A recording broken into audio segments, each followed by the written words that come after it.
राधे राधे दोस्तों, स्वागत है आप सभी का राधा रानी के छोटे से यूट्यूब चैनल पर। दोस्तों आज मौसम बहुत अच्छा है और मौसम के साथ मैं भी बहुत अच्छी हूँ, तो मुझे उम्मीद है आप सब भी बहुत अच्छे होंगे।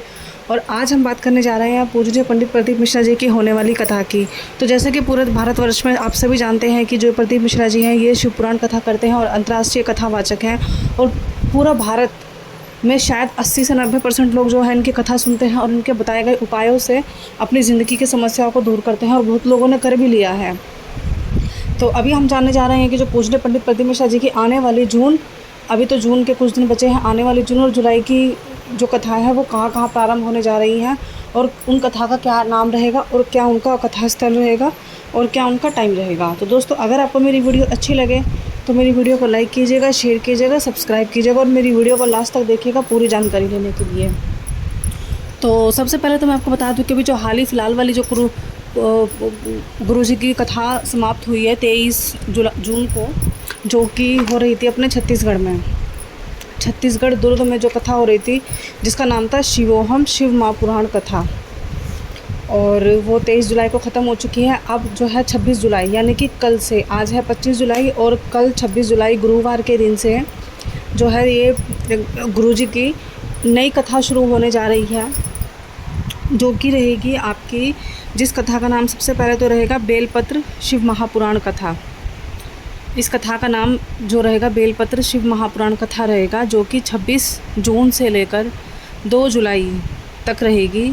7 दिन की ये कथा रहेगी दोस्तों। इस कथा का जो टाइम रहेगा 1 बजे से लेकर 4 बजे तक का रहेगा। कथा का टाइम वैसे समय अनुसार चेंज भी हो जाता है, कभी कभी 2 बजे से 5 बजे तक का भी हो जाता है।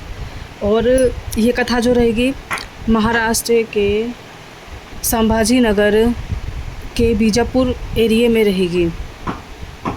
तो आप सभी जो महाराष्ट्र के आसपास के लोग हैं और जो कि कथा सुनने जाते हैं, और महाराष्ट्र के बाहर के भी लोग हैं, तो वो महाराष्ट्र के संभाजी नगर बीजापुर में ये कथा होने जा रही है। कथा का नाम मैंने आपको बता ही दिया है, बेलपत्र शिव महापुराण कथा रहेगी।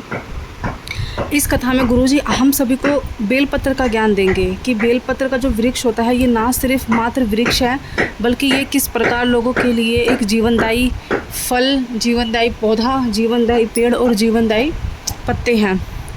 बेलपत्र के पत्तों से किस प्रकार औषधि बनाई जाती है, बेलपत्र को भोले बाबा के ऊपर चढ़ाने का तरीका, उनको चढ़ाकर खाने का तरीका, बेलपत्र की पूजन करने का तरीका, किस प्रकार बेलपत्र को रोपण किया जाता है, बेलपत्र का जो विवाह है वो किस प्रकार हुआ था, उनका उन्मोदन किस प्रकार हुआ था, गौ माता के रोग के लिए, ना सिर्फ इंसान बल्कि गौ माता के रोग के लिए किस प्रकार बेलपत्र को इस्तेमाल किया जाता है।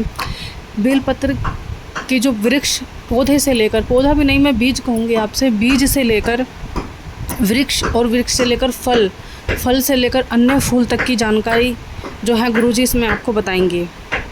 तो ये जो कथा रहेगी दोस्तों ये बहुत ही रोमांचक कथा रहेगी, और मुझे उम्मीद है इस कथा में हम सभी लोगों को कुछ ना कुछ ऐसा ज़रूर मिलेगा, जैसे कि प्रदीप मिश्रा जी गुरुजी की हर अन्य कथा में हमें कोई ना कोई बात ऐसी ज़रूर सीखने को मिलती है जिससे जो हमें पहले नहीं पता होती है।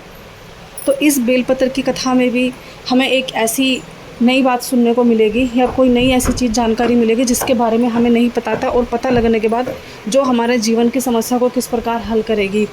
वैसे जो पुरानी कथा थी उसमें मेरे को, पुरानी जो कथा थी उस वो भी शिवोहम शिव महापुराण कथा थी, जिसमें था सब में है शिव। तो आप इस कथा को ज़रूर जाकर सुनिएगा। फ़ोन पर भी सुन सकते हो, टीवी पर भी सुन सकते हो, फेसबुक, यूट्यूब, लाइव आस्था चैनल पर आप सुन सकते हो। तो जो ये कथा रहेगी 26 तारीख से 2 जुलाई तक रहेगी। उसके बाद 5 जुलाई से 9 जुलाई तक गुरुजी के श्योर कुबरेश्वर धाम में कथा होती है उनकी हर साल की, जो कि गुरु पूर्णिमा के उत्सव में मनाई जाती है, जिसका नाम हमेशा होता है गुरु शिव महापुराण कथा। जो कथा दोपहर के समय पर रहेगी, समय उसका भी निश्चित नहीं है, 1 बजे से लेकर 4 बजे का होगा या 2 बजे से लेकर 5 बजे तक का होगा, हमेशा कथा का टाइम यही होता है।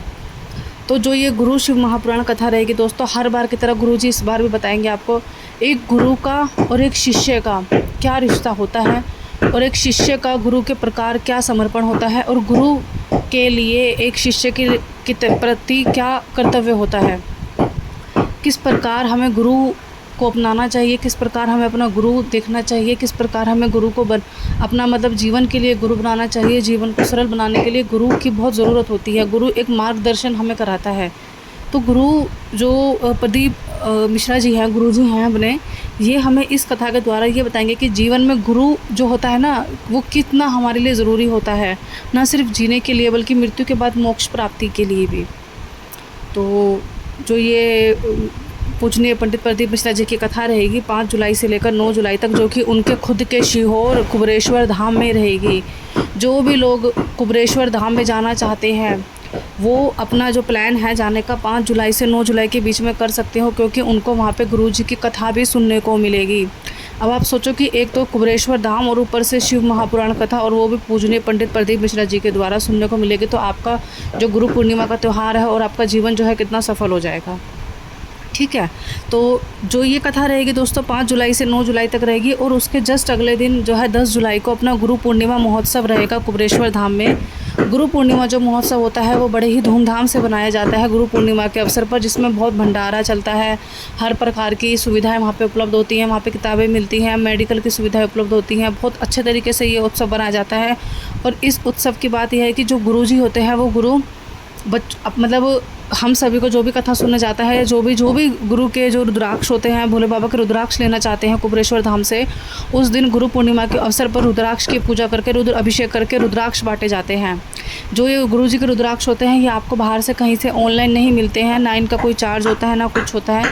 आपको बस कुबरेश्वर धाम में अपना आधार कार्ड लेकर जाना होता है। जिस भी पर्सन को ये रुद्राक्ष चाहिए वो अपने लिए रुद्राक्ष कुबरेश्वर धाम से लेकर आ जाता है। और कभी कभी तो ऐसा भी होता है कि एक आधार कार्ड पे वैसे तो एक ही देते हैं, लेकिन कभी कभी 2-3 भी मिल जाते हैं। जब उनके पास एक्स्ट्रा होते हैं तो वो दे देते हैं। तो 10 तारीख को जो रहेगा वो गुरु जी का जो है ये महोत्सव रहेगा, रुद्राक्ष जो अभिषेक रहेगा, रुद्राक्ष अभिषेक रहेगा और रुद्राक्ष महोत्सव रहेगा, जिसमें रुद्राक्ष बटेंगे, रुद्राक्ष आपको मिलेंगे, रुद्राक्ष की पूजा की जाएगी। तो समझ लो 5 तारीख से लेकर 10 जुलाई तक तो गुरु जी का जो अवसर रहेगा वो उनके कुबरेश्वर धाम में ही उनके प्रोग्राम रहेंगे। कुबरेश्वर धाम में ही उनकी जो अगली जो कथा रहेगी दोस्तों उनकी 12 जुलाई से लेकर 18 जुलाई तक रहेगी, जो कि रहेगी कनबेरी खेर भावना कनकी रोड, माँ सर्वमंगला मंदिर रोड, कोरबा, छत्तीसगढ़। इस कथा का जो समय रहेगा वो 1 बजे से लेकर 4 बजे तक रहेगा। इस कथा का अभी नाम डिसाइड नहीं हुआ है, नाम डिसाइड होगा हम आपको बता देंगे। तो आप सभी जो भी गुरु जी की कथा सुनना चाहते हैं वो छत्तीसगढ़ में सुन सकते हैं। वैसे सुनने में ऐसा आ रहा है कि छत्तीसगढ़ में 2 बार कथा होएगी सावन के महीने में। पहली कथा 12 से 18 जुलाई तक है, और जो दूसरी कथा रहेगी वो शायद रहेगी 30 मतलब अगस्त के महीने में रहेगी। तो उसका समय भी आपको बता दिया जाएगा। धन्यवाद।